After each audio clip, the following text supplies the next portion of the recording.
এক যুগ পর কাল বিপিএলে ফিরছে নিলাম। বাদ দেয়া হয়েছে ফিক্সিংয়ে অভিযোগে লাল তালিকাভুক্ত ক্রিকেটারদের। স্বচ্ছ আসর আয়োজনে এমন সিদ্ধান্ত বলে জানিয়েছেন গভর্নিং কাউন্সিলের সদস্য সচিব ইফতেখার রহমান। বাদ পড়া ক্রিকেটাররা আইনি ব্যবস্থা নিলেও তা মোকাবেলা করতে প্রস্তুত ক্রিকেট বোর্ড। দ্রুত অভিযুক্ত কর্মকর্তাদের বিরুদ্ধেও নেওয়া হবে অ্যাকশন। নতুন এবং ফিরে আসা গ্রাহকদের জন্য নগদে চলছে ক্যাশব্যাক সহ প্রতিদিন হাজারো উপহার জেতার সুযোগ। হবে আশা আর ফেরা, সারপ্রাইজ সেরা। এক যুগ পর বিপিএল নিলাম।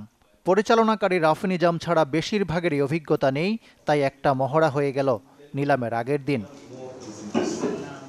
তবে দিনভর ক্রিকেটাঙ্গন তোলপাড় ফিক্সিংয়ের অভিযোগে লাল তালিকাভুক্ত 7 ক্রিকেটারকে নিয়ে, যাদের নিলামে রাখেনি বিসিবি। এনামুল বিজয় ছাড়াও আছেন শফিউল ইসলাম, মোসাদ্দেক সৈকত, মিজানুর রহমান, নিহাদুজ্জামান, আলাউদ্দিন বাবু ও সানজামুল ইসলাম। বিসিবি ইন্টিগ্রিটি ইউনিটের স্বাধীন চেয়ারম্যান অ্যালেক্স মার্শালের পরামর্শে এই সিদ্ধান্ত নিয়েছে ক্রিকেট বোর্ড।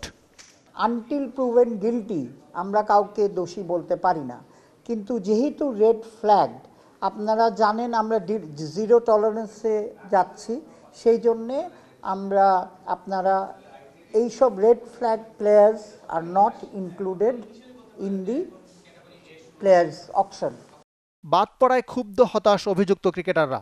আইনি ব্যবস্থার ঘোষণাও দিয়েছেন কেউ কেউ। তবে বিসিবি বলছে জেনে বুঝেই স্বচ্ছ বিপিএল এর জন্য এমন কঠোর পথ বেছে নিতে হয়েছে। বিপিএল গভর্নিং কাউন্সিলের সেই এখতিয়ার আছে বলেও জানান সদস্য সচিব। আপনারা যদি প্রমাণ থাকে তাহলে অবশ্যই এরা জানতে চায়, প্রমাণ দেখান আপনি সামনে।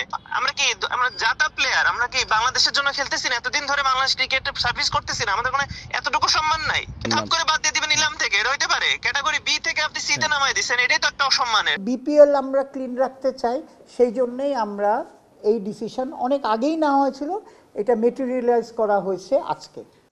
তবে লাল তালিকাভুক্ত কর্মকর্তাদের ব্যাপারে কোনো সিদ্ধান্ত নিতে পারেনি বিসিবি। প্রত্যেক দলের কাছে অফিসিয়ালদের তালিকা চেয়েছে, সেটা হাতে পেলে নেওয়া হবে অ্যাকশন। এই 7 জনকে ছাড়া নিলামে উঠবে 158 দেশি আর 267 বিদেশি ক্রিকেটার। প্রত্যেক দল ইতিমধ্যে সরাসরি চুক্তিতে 2 জন স্থানীয় ক্রিকেটারকে নিয়েছে। নিলামে এ ও বি ক্যাটাগরি থেকে 2 জন, সি ও ডি থেকে 6 জন, ই ও এফ থেকে নিতে হবে 4 ক্রিকেটার। সরাসরি চুক্তি ছাড়া দেশি ক্রিকেটার কিনতে প্রত্যেক ফ্র্যাঞ্চাইজি খরচ করতে পারবে $4.5 কোটি, বিদেশির জন্য $3.5 লাখ। লটারির মাধ্যমে নিলামে উঠবে এ ও বি ক্যাটাগরির ক্রিকেটারদের নাম। প্রত্যেক ক্যাটাগরির অবিকৃত খেলোয়াড়ের দাম কমে পরবর্তী ক্যাটাগরির সমান হবে। কোচ, ম্যানেজার ও কর্মকর্তাদের নিয়ে আরও একটি সেশন হয়েছে। দুর্নীতির ব্যাপারে জিরো টলারেন্সের বার্তা দিয়েছে বিসিবি ইন্টিগ্রিটি ইউনিট।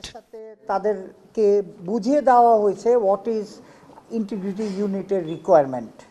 ইকরাম হুসাইন, চ্যানেল 24, ঢাকা।